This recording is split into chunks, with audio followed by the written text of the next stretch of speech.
It came in at 10:42 p.m. on a Thursday. No warning, no argument, just one sentence. I don't feel anything anymore.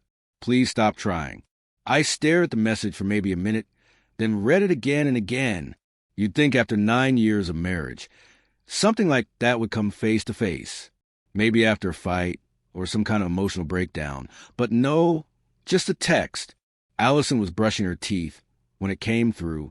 She walked past me like I wasn't even there, straight into the guest room, the one she'd been sleeping in more and more. Door closed, lights out. That was that.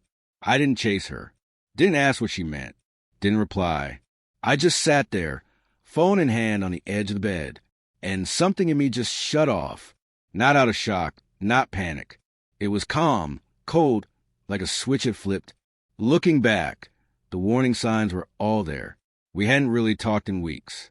Sure, we discussed bills, errands, dinner, the surface stuff, but not each other. She used to laugh at my jokes. Now, they didn't even register.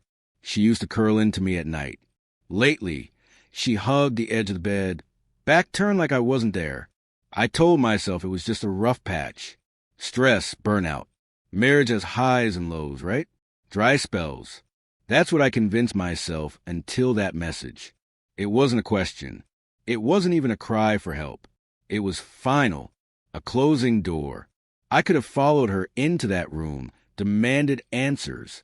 But something told me not to. Not yet. Not until I understood exactly what I was dealing with.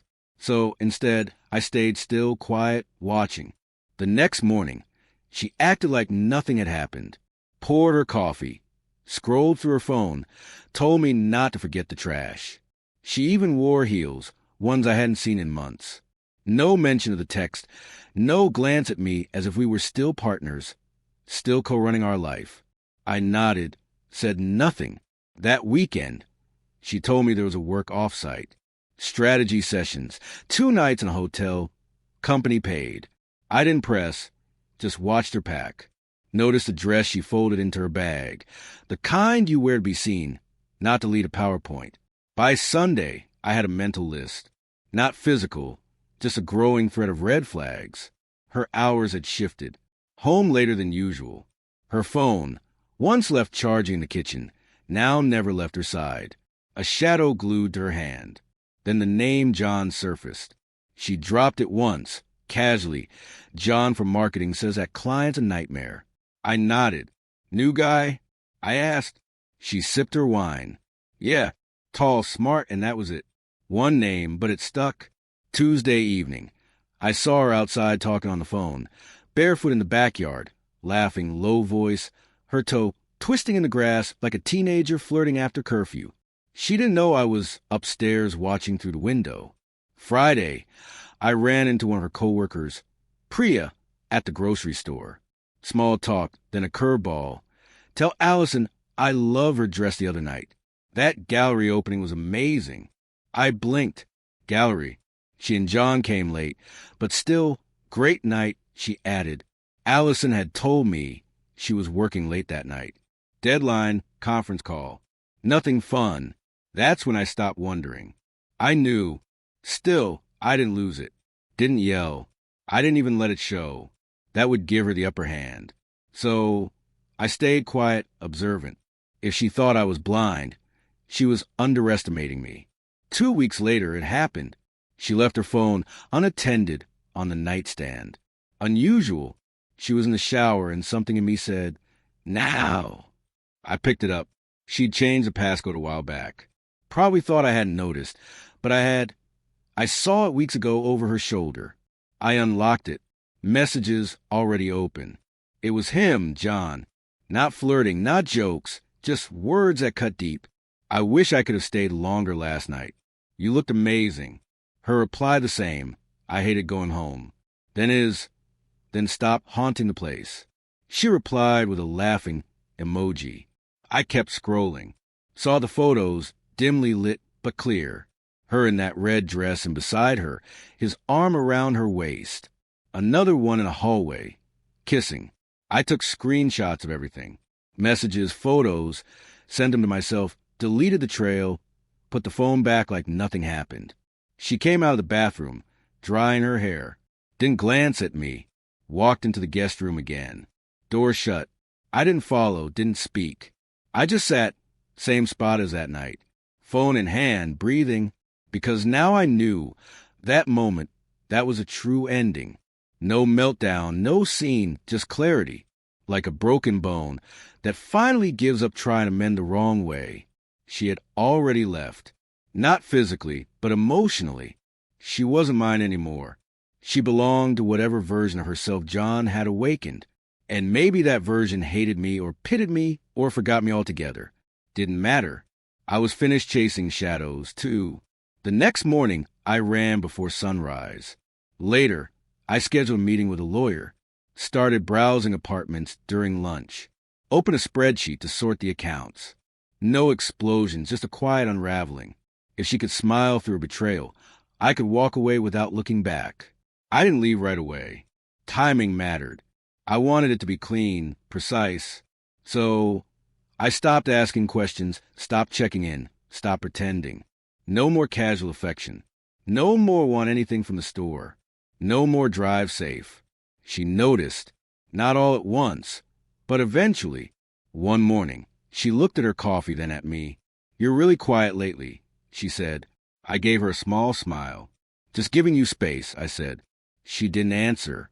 I started hitting the gym harder, cleaned up my diet, dropped 8 pounds without saying a word. I bought clothes that actually fit, stayed late at work, sometimes at the office, sometimes not. I wasn't hiding. I was recalibrating. One evening, she walked in with takeout. Thai, something we used to share on Fridays. "Got your usual," she said, holding the bag out. I didn't budge. Already ate. Her hand hovered for a second too long before she dropped on the counter. Right. We were becoming polite strangers, housemates walking opposite paths, no longer lovers, barely friends. Then one night, her friend Naomi came by. I hadn't seen her in months. The two of them sat on the couch with wine, whispering like teenagers. I nodded at Naomi as I passed through to the kitchen. On my way out, I caught a snippet of their conversation, just enough to stop me in my tracks. Naomi's voice, low but clear. "Have you told him anything yet?" Allison gave a soft laugh. "What's there to tell? He's already halfway gone." A pause. Then Naomi again. "Still, he's your husband." Allison shrugged. "For now." That part hit harder than I expected. Still, I didn't react. Just went upstairs, opened my laptop, and signed the lease on the short-term apartment I'd been eyeing. Later that night, I heard them laughing again. I didn't care what was funny. I just kept packing boxes in my head. Because if she thought I'd stick around and watch her rewrite the narrative, she didn't know the man she married. I didn't plan to see him, but fate's funny like that. A client event Thursday night, hotel ballroom, open bar, too much small talk, overpriced hors d'oeuvres. I turned toward the charcuterie table, and there he was, John, navy blazer, whiskey in hand, like he belonged. I recognized him from the photos I found on her phone. I walked right up. "John, right?" I said, offer my hand. Michael, Allison's husband. He hesitated just a second too long. Guilt, panic, maybe both. Then gave me a weak shake. "Oh, hey. Yeah, Michael." I didn't flinch. Didn't push. I didn't want him suspicious. Not yet. Not before everything was signed. I still had pieces to move. So I played it cool. We made small talk. He asked about my job. I told him. I asked where he worked. He mumbled something about marketing strategy. I leaned in just a bit. "Funny. Allison said you were sharp. I expected someone more discreet." He blinked. "Excuse me?" I smiled. "Don't worry. Won't matter soon." Then I walked away. Left him standing there confused. Maybe rattled. Good. I wanted him guessing what I knew and what I planned to do. That night, Allison came home late. Coat over her arm. Lipstick faded. Hair brushed like she'd been somewhere nicer than work. "How was your day?" she asked. "Eventful," I said. She raised an eyebrow. "Work, sort of." I saw John. She froze in the hallway. "Small world," I added. He seemed surprised. She scrambled. I didn't know he'd be there. I nodded once. "Doesn't matter." The silence between us grew heavier. She didn't say anything. For once, she had no script. I walked past her toward the kitchen. "You okay?" She called after me, trying to sound light. I didn't stop. "Better than you think." I meant it. She didn't bring up John again. Not the next day. Not the one after. But she noticed a change. She watched me, what time I got home, where I went, whether my ring was still on. It wasn't. I'd taken it off the morning after the event. 3 days later, she came into the kitchen while I was making eggs, arms crossed, leaning against the counter. "You've been different." "Yeah," I said, cracking a shell. "I know." Her voice dropped. "Are you seeing someone?" I turned to face her. "Do you really want to talk about other people right now?" She blinked, thrown off. I know. I don't know what's going on." I set the spatula down. "Then let me help you." I walked into the study, pulled 2 folders from the drawer, handed her the first. Screenshots, text with John, the ones where she called me a ghost, the one where he said, "Then stop haunting the place." And beneath those, the photos, hugging, kissing that hotel hallway. She stared at them like they were written in a language she couldn't decode. "You went through my phone," she whispered. I shook my head slightly. "No, I just stopped ignoring the truth. You left a trail, Allison." I followed it. Before she could answer, I handed her the second folder. Divorce papers. Her hand trembled as she opened them. She sank into a chair, eyes wide. "So, what now? You want to fight? Yo?" I shook my head. "No need. It's already in motion. The lawyer's just waiting on your signature." Then I packed a bag and walked out. Didn't say another word. Drove straight to the apartment I'd already secured. No calls, no forwarding address. That same afternoon, I created a new email. No subject, no message, just attachments. The screenshots, the photos, the list of dates. I sent it to HR at her company. By the end of the week, they both lost their jobs. 2 weeks later, John left her. Said it was all too much. He moved to another state. Clean break. She was alone. Eventually, I got a message. "Can we talk just once?" I didn't reply right away, but I agreed. Not out of curiosity, not out of anger. I just wanted to see what version of the story she was telling herself now. We met at a downtown cafe. She wore a blazer, sunglasses she never took off, and it looked like she was trying to hold herself together with invisible glue.